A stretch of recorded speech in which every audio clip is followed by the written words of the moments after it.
बहुत पहले की बात है। एक देश में पहाड़ के नज़दीक में एक गांव हुआ करता था। उस गांव के लोग खेती बाड़ी करके अपना गुजारा करते थे। उस गांव के नज़दीक में एक घना जंगल था और एक बड़ा गाय चराने वाला चौर हुआ करता था। ठंड के दिन में लोग गीत गाते हुए उसी जंगल में घास और लकड़ी लेने जाते थे और साँझ में वापस आते थे। ऐसे ही उन लोगों का जीवन चलता था। एक दिन उस गांव में बहुत ही बड़ी आफत आया था। दरअसल हुआ क्या था कि उस दिन भी 10-11 महिलाएं घास और लकड़ी लेने जंगल में गई थी। बहुत दूर जाकर घास और लकड़ी लेने पर सभी महिलाएं एक दूसरे से दूर हो जाती है और अपना अपना भार तैयार करती हैं। तभी एक अजंग का राक्षस एक महिला को देख लेता है और उसको पकड़ के खाने लगता है। वो महिला चिल्लाकर रोने लगती है और सभी को बुलाने लगती है। आसपास की सभी महिलाएं जमा हो जाती हैं। वो डरावना राक्षस अपने लंबे लंबे नाखूनों से उस महिला को नोचने लगता है। बाकी महिलाएं रोते हुए और चिल्लाते हुए मदद के लिए गांव में जाती है। घास और लकड़ी के लिए जंगल में गई महिलाएं को वापस आता देख गांव वाले जमा हो जाते हैं और जंगल के इस आफत के बारे में जानकारी लेते हैं। उस राक्षस को बिना मारे कुछ नहीं होगा, इसलिए उस राक्षस को मारने का सलाह होता है। अपने अपने घर से तलवार, कुल्हाड़ी जैसे हाथ हथियार लेकर राक्षस के पास जाते हैं। गांव वाले हल्ला करते हुए राक्षस के ऊपर पत्थर फेंकने लगते हैं। उसके बाद राक्षस अपना शरीर बड़ा करके एक पहाड़ के जितना बड़ा कर लेता है।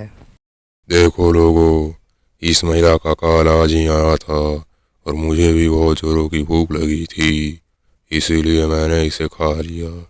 और अगर अब तुम भी चिढ़ाओगे तो मैं तुम्हें भी नहीं छोड़ूंगा। भागो भागो भागो भागो भागो भागो। ये गांव वालों, कितना भागोगे?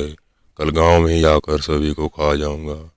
नहीं तो मेरे लिए रोज एक इंसान और एक कुंटल अन्न भेज देना।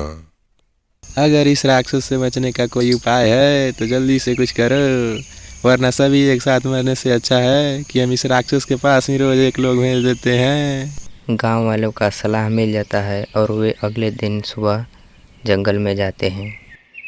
देखो राक्षस, तुम गुस्सा मत हो, हम तुम्हारे भोजन का बंदोबस्त कर देंगे। अगर तुम लोग रोज मुझे एक इंसान और अन्न दोगे तो मैं कुछ नहीं करूंगा, वरना तुम्हारे गांव को ही खत्म कर दूंगा। इस तरह से राक्षस बिना काल आए लोगों को मारकर खाने लगता है। सिर्फ काल आए हुए लोगों को खाने का नियम का उल्लंघन करता है। उसके बाद गांव वाले उस शर्त को मानकर वापस आते हैं। गांव में आकर वे लोग एक नियम बनाते हैं कि गांव से हर रोज़ एक एक लोग राक्षस के पास भोजन के लिए जाएगा। एक दिन एक महिला को जाने का अवसर आता है, लेकिन वो महिला गर्भवती थी।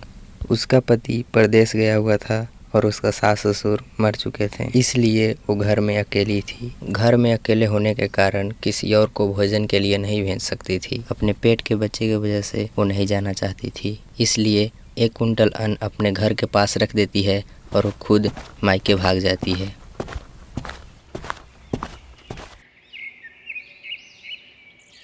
सुबह 12 बजे तक भोजन नहीं आने के कारण वो राक्षस गांव में आ जाता है और गुस्से से ज़ोर ज़ोर से चीखने लगता है। ये देखकर गांव वाले जमा हो जाते हैं और उस महिला के घर जाते हैं। उस महिला ने अन्न वहीं पर रख दी थी, लेकिन वो खुद वहाँ नहीं थी। राक्षस बहुत गुस्सा हो चुका था।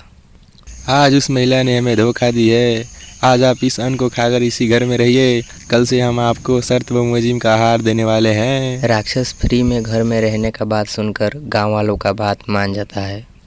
उस महिला ने रखे हुए अन्न को खाकर राक्षस उसी घर में रहने लगता है और गांव वाले शर्त व मुजीम भोजन देने लगते हैं। वो महिला मायके में ही रहने लगती है और 4 महीने बाद एक लड़के को जन्म देती हैं। लड़का का नाम कालजीत रखती हैं। समय बीतता जाता है और वो लड़का बड़ा हो जाता है। लगभग 12 वर्ष बीत जाता है। एक दिन कालजीत खेल रहा था।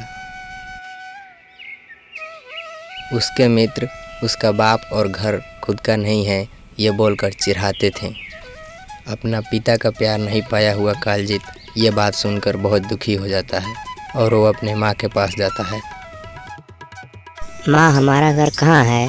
मेरे पापा कौन हैं? उसके बाद माँ बहुत समझाती है, लेकिन कालजीत बिल्कुल भी नहीं मानता है। उसके बाद उसके माँ सभी बात बताती हैं।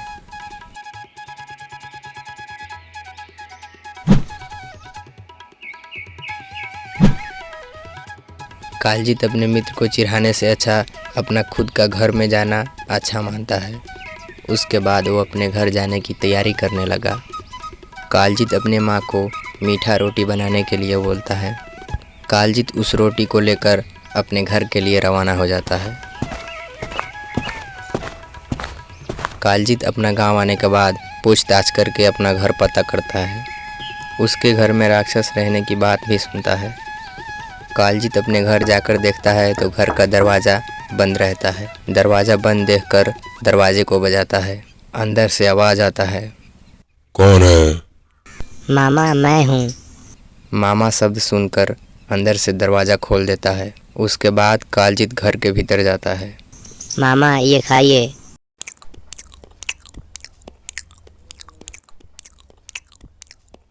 भांजा, रोटी तो बहुत ही मीठी थी। देखते जाइए मामा, मैं तो आपको और भी अच्छे अच्छे खाना खिलाता रहूँगा। उसके बाद दोनों मिलकर रहने लगते हैं। कालजीत और राक्षस एक साथ रहता देख गांव वाले चौंक जाते हैं। राक्षस कभी भी घर के बाहर नहीं जाता है, क्योंकि गांव वाले उसका खाना उसके घर में ही पहुंचा दिया करते थे।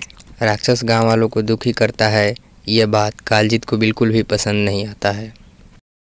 मामा आप इस घर से बाहर क्यों नहीं जाते हैं? बाहर जाकर क्या करेंगे? देखो भांजे, मुझे तो कहीं नहीं जाना है।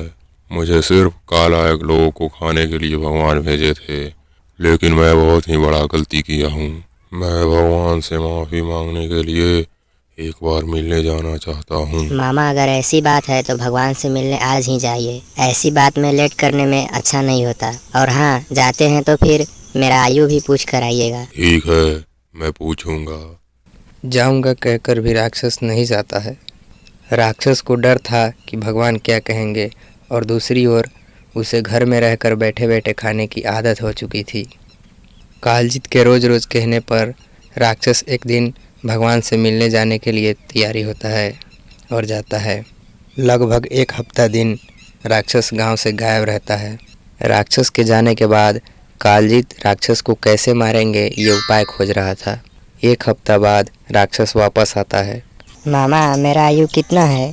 तुम्हारा आयु 79 वर्ष का है। इस समय तक तुम्हें कोई नहीं मार सकता। मेरा आयु 79 वर्ष ही क्यों है? मेरा आयु चाहे 80 वर्ष होता या फिर 78 वर्ष होता। मामा आप भगवान से पूछिए ना कि क्या मेरा आयु 1 वर्ष ऊपर या नीचे किया जा सकता है।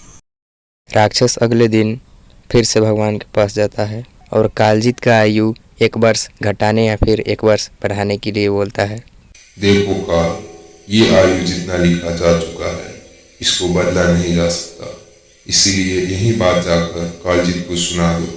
उसके बाद राक्षस वापस आता है और भगवान के बोले बात कालजीत को बता देता है। मेरा आयु 79 वर्ष है और भगवान भी इसे ऊपर नीचे नहीं कर सकते हैं, तो इस समय तक ये राक्षस भी मुझे नहीं मार पाएगा। अगले दिन कालजीत सुबह जल्दी जल्दी उठकर बाहर से लकड़ियाँ लाकर आंगन में जमा देता है और आग जलाता है। उस आग में लोहे के बहुत सारे हाथ हथियार को गर्म करने लगता है। लोहा गर्म होकर लाल होने के बाद दूर से ही राक्षस के ऊपर फेंकने लगता है। राक्षस कितना भी चिल्लाने पर भी कालजीत उसके ऊपर हथियार चलाता ही रहता है और देखते ही देखते कुछ देर बाद में राक्षस वहीं पर मर जाता है। राक्षस मर जाने के बाद गांव वाले आते हैं और सभी मिलकर राक्षस का अंतिम संस्कार करते हैं।